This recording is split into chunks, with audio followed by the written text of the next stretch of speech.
Mrs Oberoi के 4 बेटे वरुण, सिद्धार्थ, देव और अखिल थे। वो चारों अलग अलग मल्टीनेशनल कंपनी में मैनेजर की पोस्ट पर थे। मिसेस ओब्रॉय ने नौकरानी के काम के लिए किसी को बुलाया था। सबसे पहले तुम ये बताओ कि तुम्हारी क्वालिफिकेशन क्या है और तुम कहाँ की रहने वाली हो? मैडम, मैंने बीकॉम किया हुआ है और मैं यहाँ से 50 किलोमीटर दूर है रामपुर गांव, वहाँ की रहने वाली हूँ। इतना सुनते ही मिसेस ओब्रॉय का पारा हाई हो गया। वो तुरंत खड़ी हो गई और उससे बोली, निकल जाए यहाँ से गवार कहीं की। मैंने अपनी टीम को बोला था कि नौकरानी शहर की होनी चाहिए, ना कि गाँव की। चल भाग यहाँ से। वो लड़की उससे कुछ बोल नहीं पाई और वहाँ से चली गई। इतने में मिस्टर ओब्रॉय वहाँ पर आ गए। ये क्या बदतमीजी है?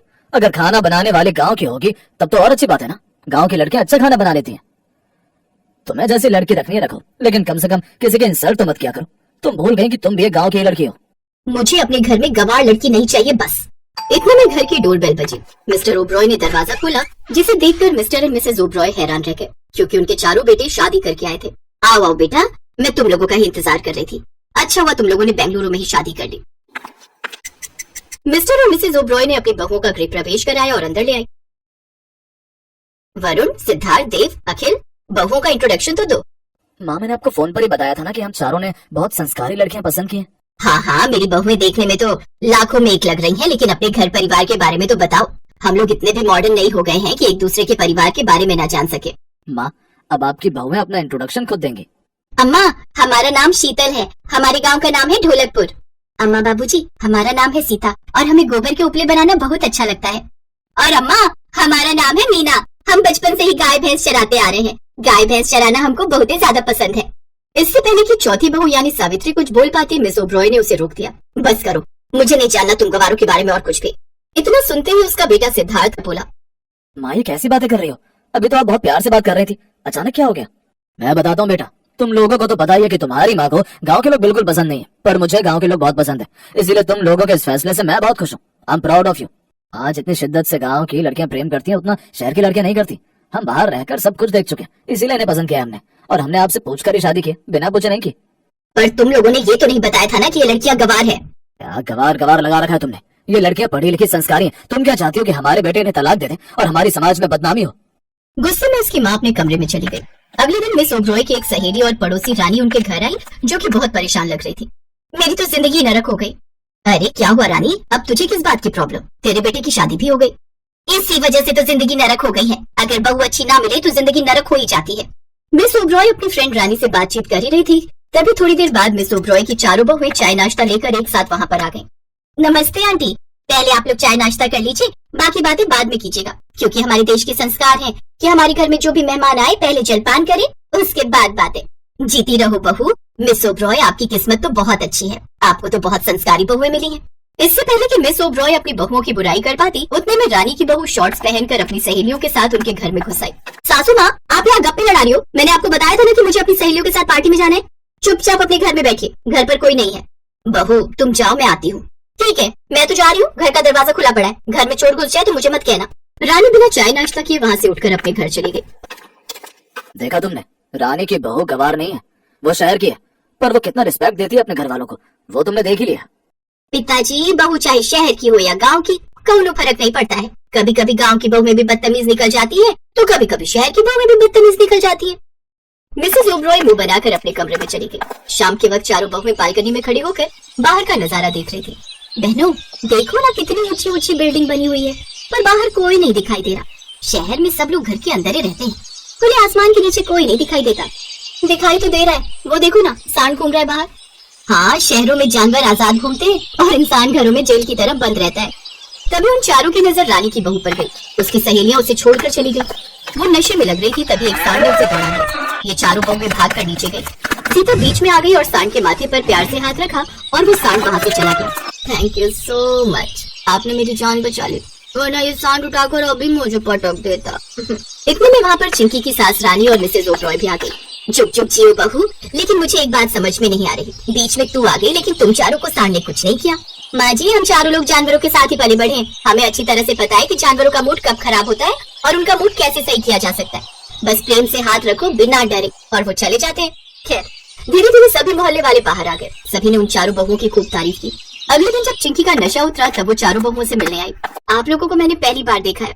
आंटी ने अपने चारों बेटों की शादी में मुझे बुलाया ही नहीं था। अब उन 4 गवार बहुओं की दोस्ती चिंकी के साथ हो गई।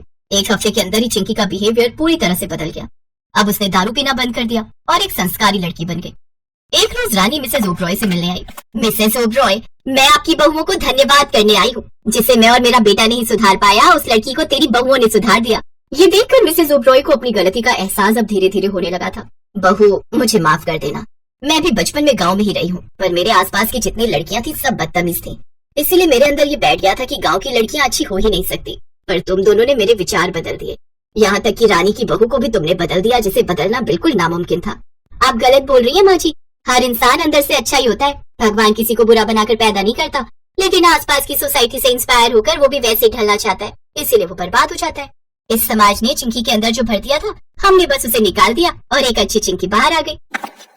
सोसाइटी के सेक्रेटरी ने शाम को एक फंक्शन रखा है जिसमें हमारी बहुओं को सम्मानित किया जाएगा। सबने देखा था कि कैसे उस खतरनाक सांड से हमारी बहुओं ने महिला होने के बावजूद उसे बचा लिया, वो भी बिना उस सांड को कोई हानि पहुंचाए। शाम को पूरी सोसाइटी वालों की तरफ से उन चारों बहुओं को सम्मान दिया गया, जिससे ओब्रॉय परिवार का नाम और ज्यादा रोशन हो गया।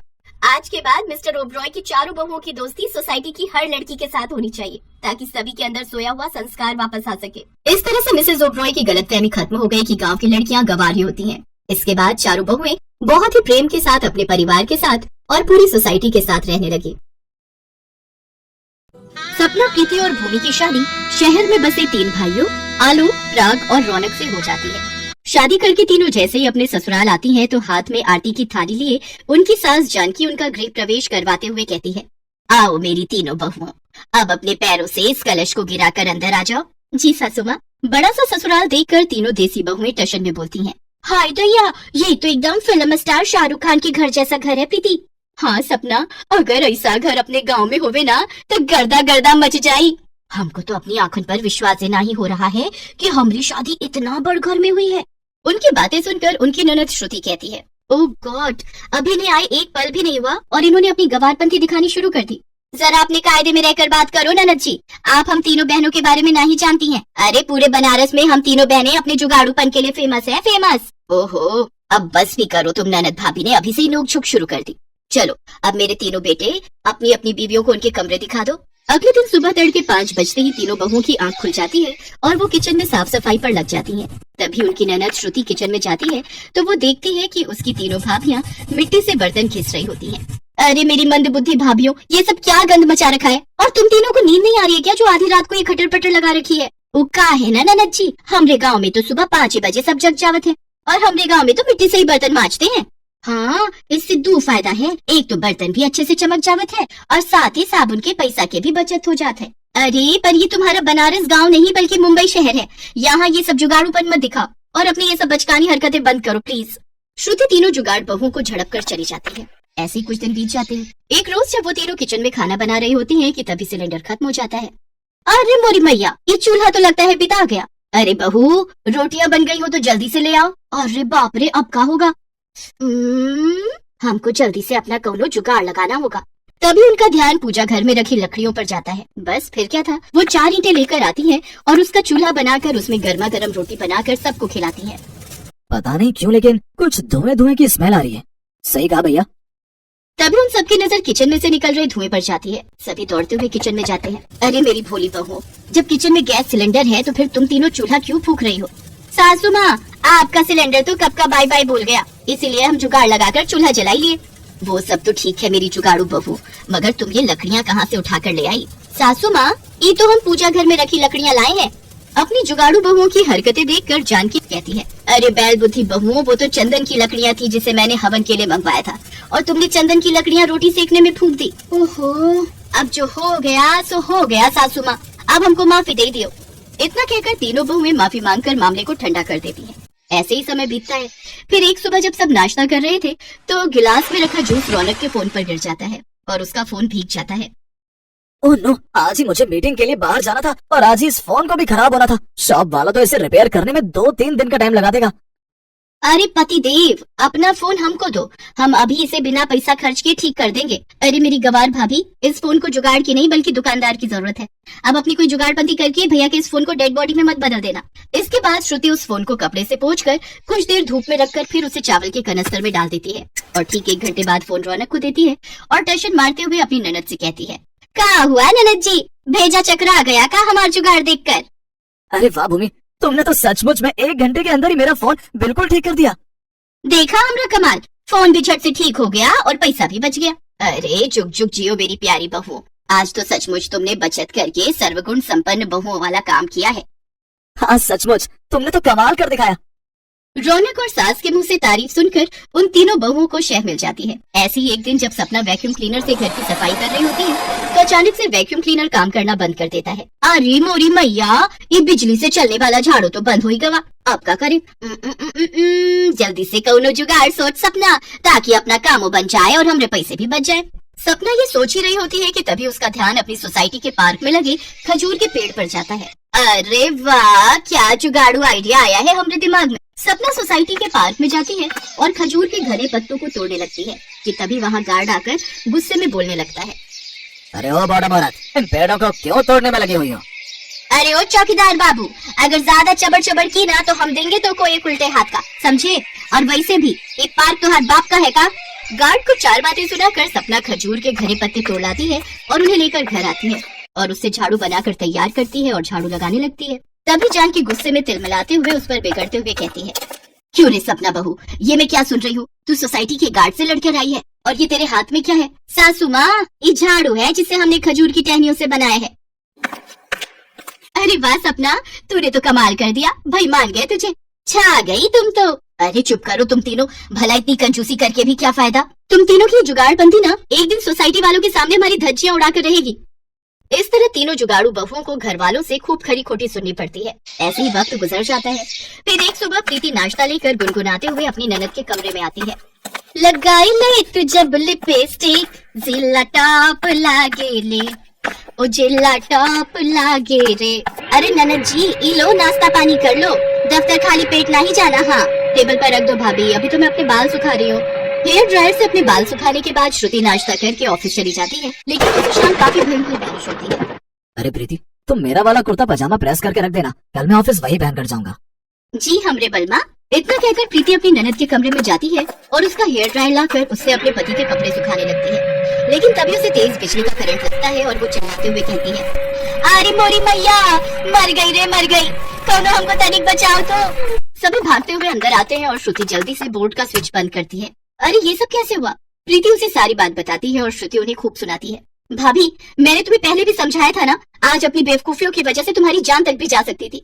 मैं कहती हूँ अब तो अपनी जुगाड़पंथियों से तुम तीनों बाज आ जाओ, नहीं तो अठन्नी चवन्नी बचाने के चक्कर में एक दिन अपनी जान से हाथ धो बैठोगी। श्रुति बेटी बिल्कुल सही कह रही है, बहू इतनी कंजूसी भी अच्छी नहीं, और जिसका काम वो उसी को साजे, कोई दूजा करे तो बुद्धू बाजे। हमको समझ आ गया सासू माँ, अब हम कोनो भी काम में जुगाड़ नहीं लगाएंगे। ननद और सास की बातों से उन तीनों को अक्ल आ जाती है और वो तीनों अपनी जुगाड़पंथी छोड़कर अपनी ननद और सास से शहरी तौर तरीके सीख लेती हैं और वो तीनों अपने ससुराल के रंग में ढल जाती हैं। बिट्टू रूही, दोनों इधर आओ। क्या मम्मी, खेलने दो ना, एक तो संडे मिलता है खेलने के लिए। चुप कर, और पहले तुम दोनों ये बताओ, मैं थाली में ये आटा निकाल कर गई थी, इसमें पानी किसने डाला? तू बता रूही, तूने ये खेल किया है ना? तूने ये सारी जग का पानी आटे में डाला है ना? बोल, सच बोल। नहीं मम्मी, मैंने ऐसा कुछ नहीं किया, मैं तो अपनी गुड़िया के साथ खेल रही थी। अच्छा, तो ये सारा कांड इस खिड़की से हुआ है। मैं भी देखती हूँ ये सुनीता मुझसे कैसे बचती है। जाओ तुम दोनों जाकर खेलो, मुझे खाना बनाना है। अनीता और सुनीता दोनों देवरानी जेठानी थे। अनीता बड़ी बहू थी और सुनीता छोटी बहू। दोनों के घर अलग थे पर उनकी रसोई आपस में जुड़ी हुई थी, क्योंकि एक ही दीवार पर बनी थी और इस रसोई की खिड़की दोनों की रसोई से मिली हुई थी। इस वजह से कोई भी चीज आर पार हो सकती थी। इसी बात का फायदा अनीता और सुनीता उठाती रहती थी। कभी अनीता सुनीता के काम को खराब करती तो कभी सुनीता अनीता के काम को बिगाड़ देती।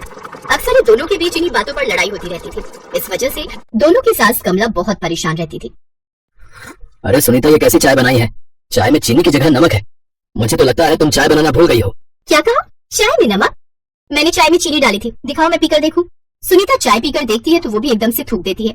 मैं जानती हूँ ये किसका काम है। आज तो मैं अनीता भाभी से सारा हिसाब किताब करके ही रहूंगी। अनीता भाभी, ओ अनीता भाभी, ये है कहाँ? अच्छा, तो आज रसोई में गोभी आलू की सब्जी बनाई जा रही है, अभी बताती हूँ इन्हें। सुनीता गैस की आंच बढ़ा देती है, जिससे कढ़ाई में बन रहे सारे गोभी आलू जल जाते हैं। अरे अनीता बहू, रसोई में कुछ बनने रखा था क्या? जलने की बदबू आ रही है।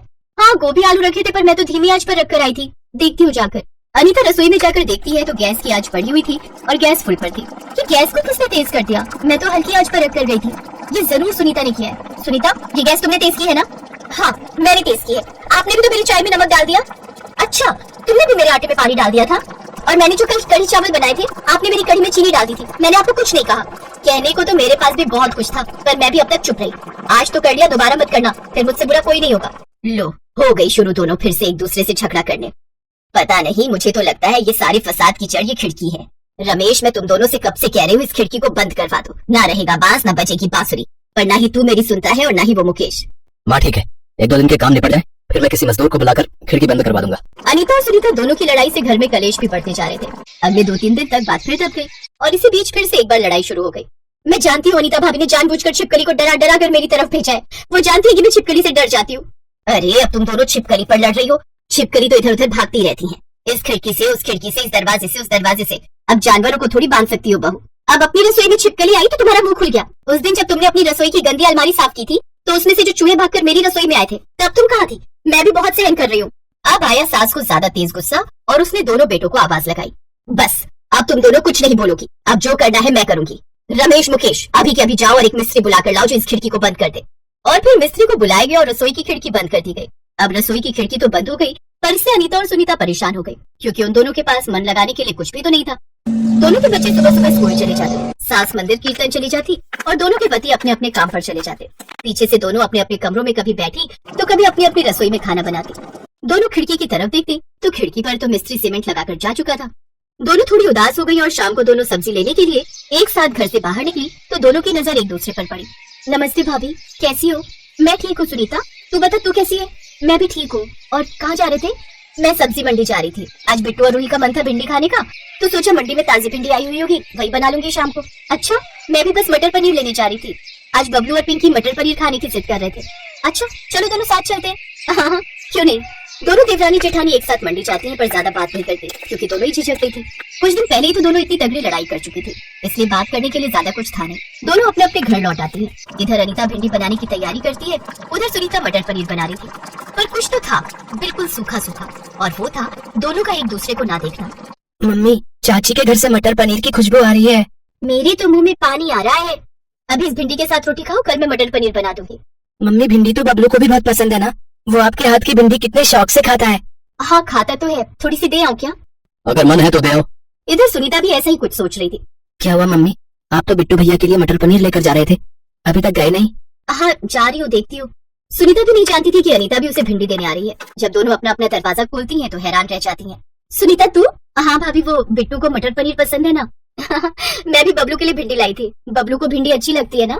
एक दूसरे को भिंडी और मटर पनीर देते हुए अनीता और सुनीता दोनों की आंखों में आंसू छलक रहे थे।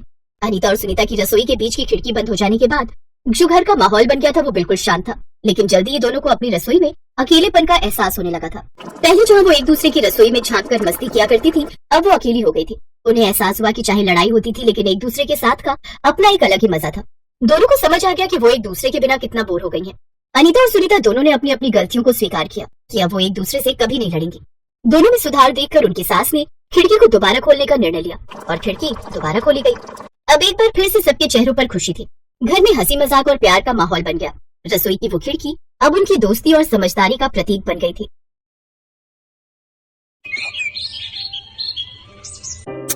माँ जल्दी करो ना, बहुत तेज भूख लगी है। हाँ माँ जल्दी करो ना, पेट में चूहे छलांगे मारे। अरे ला तो रही हूँ, सारा दिन बस माँ की ही जान खाते रहो। अरे माँ परेशान क्यों होती हो, भैया की शादी के बाद भाभी आ जाएगी, फिर तो तुम्हें आराम ही आराम हो जाएगा। अच्छा भाभी क्यों, तू नहीं करेगा शादी? अब कोई अच्छी लड़की मिल जाएगी तो जरूर करूंगा, पर पहले आप तो कर लो। हाँ हाँ मैं भी देखूंगी, बीवियों के आने के बाद तुम दोनों उन्हें कितना परेशान कर पाते हो। हाथ में सब्जी का डोंगा लाते हुए उमा ने कहा तो उसकी बात सुनकर उसके दोनों बेटे मुस्कुराने लगे।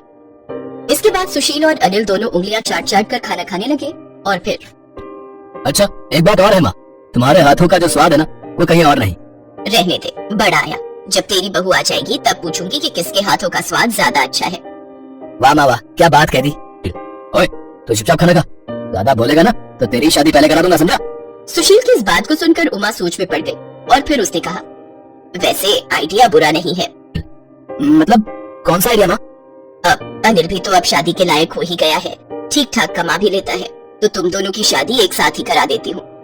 अरे अरे ये बात कहाँ से आ गई? शादी की बात तो भैया की चल रही है ना, तो उन्हीं की कराओ, मुझे इस पचड़े से दूर रखो। और वैसे भी मैंने सुना है। क्या सुना है तूने? अरे मैंने सुना है भाई तभी तक भाई को प्यार करता है जब तक वो पति नहीं बन जाता। एक बार बीवी आ गई तो फिर तो रायता ही फैलता है। क्यों माँ? ऐसे कैसे? मैं तो हूँ ना सब कुछ समेट कर रखने के लिए। उमा ने ये बात यूं ही नहीं कही थी।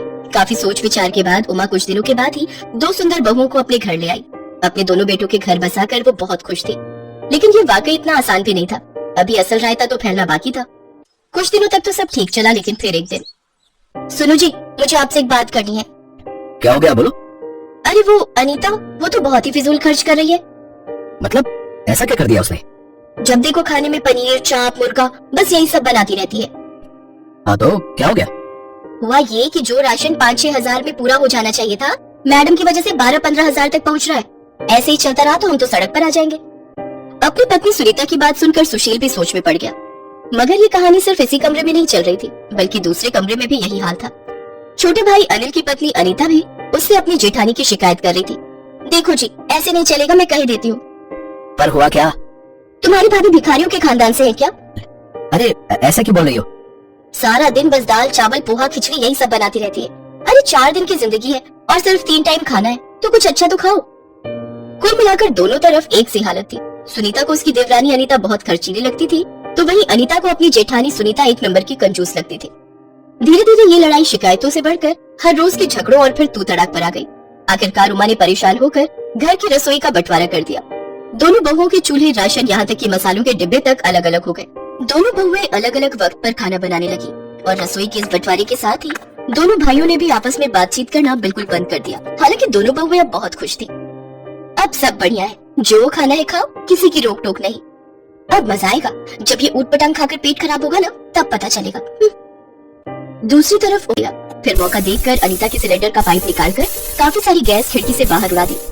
उमा हर रोज ऐसा ही करने लगी। कभी वो दाल निकाल लेती तो कभी किसी के चावल कम कर देती। इस वजह से दोनों बहुओं का राशन बहुत जल्दी खत्म होने लगा। दोनों भाइयों पर दुगना खर्च पड़ने लगा। और तब एक दिन, अरे यार अनीता, कहाँ से लाओ इतने पैसे? भला ऐसा भी क्या बनाती हो रोज जो महीने का राशन 15 दिनों में खर्च हो गया? अब ऐसा करो, तुम रहने दो, अम्मा ही रसोई चलाएंगी, तुमसे नहीं हो पाएगा।